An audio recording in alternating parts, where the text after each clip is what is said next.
Olá, meu nome é Renan Nath Lima e esse é o Guia Politicamente Reto. No episódio de hoje teremos o último episódio da série O que é que faz, com o cargo de Presidente da República. Vamos lá. Mas antes compartilhe, dê like e inscreva-se e acione as notificações. O Presidente da República é quem governa e administra os interesses públicos da nação. Ele tem o dever de sustentar a integridade e independência do Brasil, bem como apresentar um plano de governo com programas prioritários, projetos de lei de diretrizes orçamentárias e propostas de orçamento. Exerce atribuições administrativas, legislativas e militares, de acordo com a Constituição Federal. A Constituição Federal ela determina que o chefe do Poder Executivo da União é o Presidente da República em seu artigo 76. Mas vamos aqui apresentar outro prisma. Por quê? O Presidente da República, internamente, ele é o chefe do Poder Executivo da União. E para o exterior, ele representa a República Federativa do Brasil. Ou seja, ele é o representante da República Federativa em assuntos externos. Quais são as condições de elegibilidade para você se tornar Presidente da República? A primeira é a nacionalidade brasileira. A segunda, o pleno exercício dos direitos políticos. A terceira, o alistamento eleitoral. A quarta, o domicílio eleitoral na circunscrição. A quinta, a filiação partidária. E a sexta, a idade mínima de 35 anos. O cargo de Presidente da República ele é privativo de quem é brasileiro nato, ou seja, brasileiros naturalizados não podem exercer essa função. É uma das únicas exceções que a Constituição Federal apresenta para os brasileiros que são naturalizados. É apresentado no artigo 12. Artigo 12. São brasileiros. Parágrafo 3º. São privativos de brasileiro nato os cargos. Inciso 1º de Presidente e Vice-Presidente da República. Então, como que ocorre a eleição para ser Presidente da República? O artigo 77 da Constituição Federal determina o seguinte: a eleição do Presidente e do Vice-Presidente da República realiza-se-á simultaneamente no primeiro domingo de outubro, em primeiro turno, e no último domingo de outubro, em segundo turno, se houver do ano anterior ao término do mandato presidencial vigente. Então, além disso, esse artigo determina algumas peculiaridades, como o presidente e o vice-presidente, eles vão concorrer na mesma chapa e vão ser cargos elencados. Quando você vota para presidente, você também está votando para vice-presidente. E será eleito também o candidato que tiver a maioria dos votos filiados a partido político. E não se contará nem os votos brancos e nem os nulos, porque nas eleições não se conta voto branco e voto nulo. Eles são retirados da contagem de votos. Somente os votos válidos serão contados para as eleições, em qualquer eleição. Mas esse artigo ainda apresenta isso em seus parágrafos. Proclamado o resultado do primeiro turno, se nenhum dos candidatos atingir a maioria absoluta dos votos, haverá o segundo turno até 20 dias depois dessa proclamação. E se, antes do segundo turno, nesses 20 dias, algum candidato morrer, for impedido ou desistir, assumirá o outro candidato que tiver mais votos. Vamos dizer, o primeiro ou o segundo mais votado, aconteceu alguma coisa disso, vai vir um terceiro. Ou se não acontecer isso, vai continuar da mesma forma, a eleição no segundo turno. E se tiverem dois candidatos que remanescerem, quando acontece isso, de vagar uma vaga para a candidatura à presidência, o que irá concorrer ao segundo turno empatou com outro candidato também, a mesma quantidade de votos, o mais idoso irá assumir o pleito eleitoral lá para ser candidato no segundo turno. Como o presidente toma posse? Artigo 78. O presidente e o vice-presidente da República tomarão posse em sessão do Congresso Nacional, prestando o compromisso de manter, defender e cumprir a Constituição, observar as leis, promover o bem geral do povo brasileiro, sustentar a união, a integridade e a independência do Brasil. E, se isso não acontecer em 10 dias, tomada a posse, o presidente, salvo por motivo de força maior, não tiver assumido o cargo, será declarado vago, ou seja, é como se o presidente e o vice-presidente tiverem sido retirados.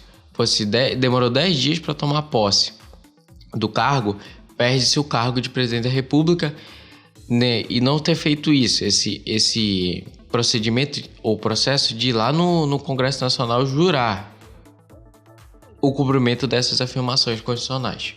O que faz um presidente e um vice-presidente da República?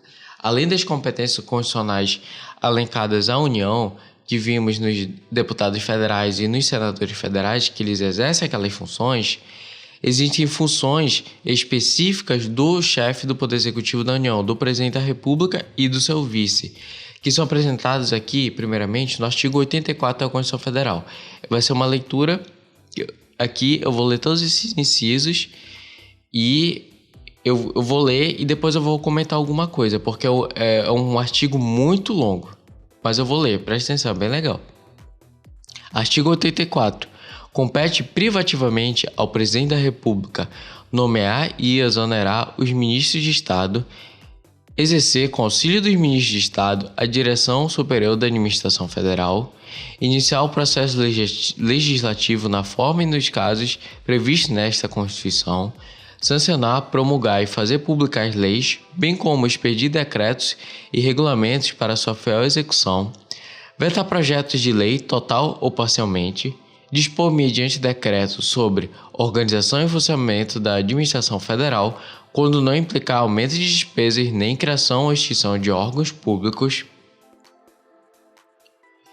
extinção de funções ou cargos públicos quando vagos, manter relações com esse aqui já é outro inciso, manter relações com estados estrangeiros e acreditar seus representantes diplomáticos, celebrar tratados, convenções e atos internacionais sujeitos a referendo do Congresso Nacional, decretar o estado de defesa e o estado de sítio, decretar e executar a intervenção federal, remeter mensagem e plano de governo ao Congresso Nacional por ocasião da abertura da sessão legislativa, expondo a situação do país e solicitando as providências que julgar necessário, conceder indulto e comutar penas com audiência, se necessário, dos órgãos instituídos em lei, exercer o comando supremo das Forças Armadas, nomear os comandantes da Marinha, do Exército e da Aeronáutica, promover seus oficiais generais e nomeá-los a cargos de gestão privativos.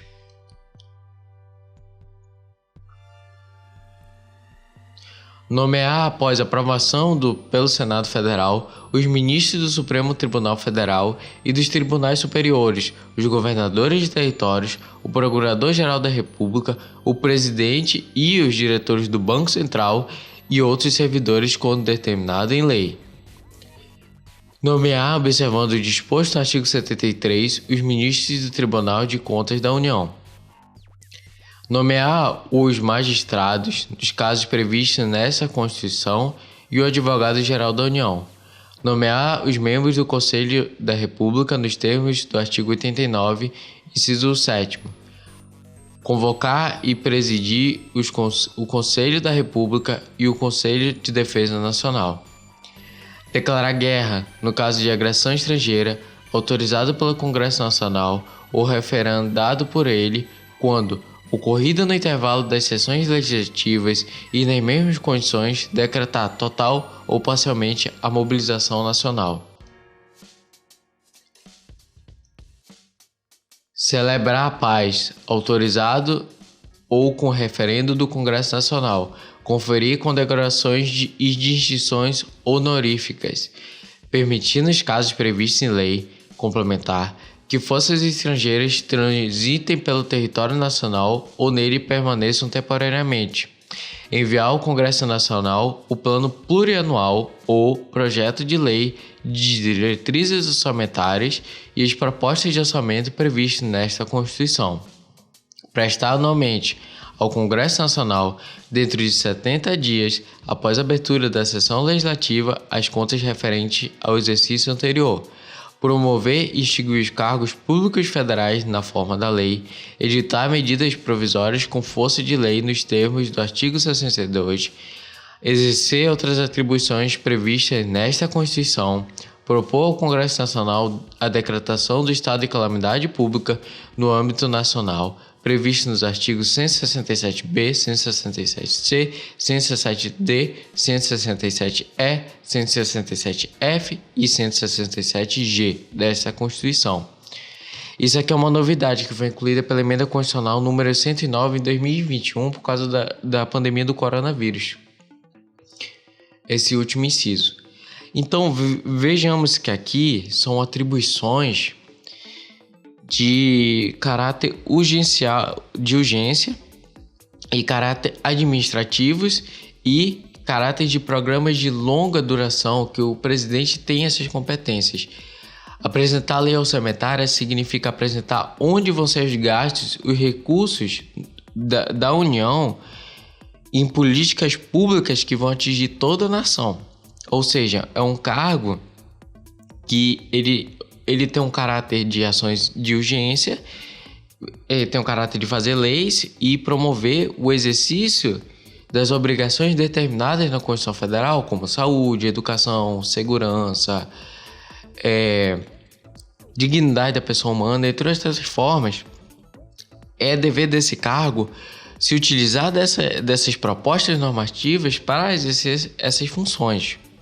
E observamos também no parágrafo único desse artigo o seguinte: o presidente da República poderá delegar as atribuições mencionadas nos incisos 6, 12, 15, primeira parte, aos ministros de Estado, ao Procurador-Geral da República ou ao Advogado-Geral da União, que observam os limites traçados nas respectivas delegações. Então aqui já se percebe o auxílio que se tem ao exercer esse cargo, porque é um cargo que vai abranger toda a nação, então necessita desses auxiliares, que são os ministros de Estado, e esses órgãos como o Procurador-Geral da República e o Advogado-Geral da República para administrar tudo isso. Então, quais são as competências do vice-presidente? Aqui é o único cargo de vice que é apresentado na Constituição as suas competências. É o artigo 79, vamos ver aqui. Substituirá o presidente no caso de impedimento e suceder-lhe-á de vaga o vice-presidente. Parágrafo único. O vice-presidente da República, além de outras atribuições que lhe forem conferidas por lei complementar, auxiliará o presidente, sempre que por ele convocado para missões especiais.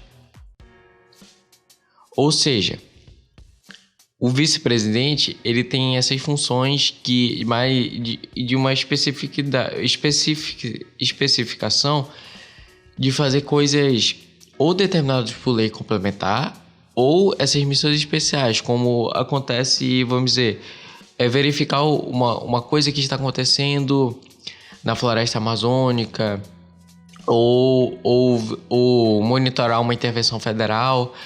Ou seja, ele vai estar lá em contato com aquele lugar de mais próximo. Ou quando o presidente se ausentar por um tempo, o vice vai ficar exercendo as funções do presidente da República para o país não sair dos trilhos em relação à administração do Poder Executivo da União.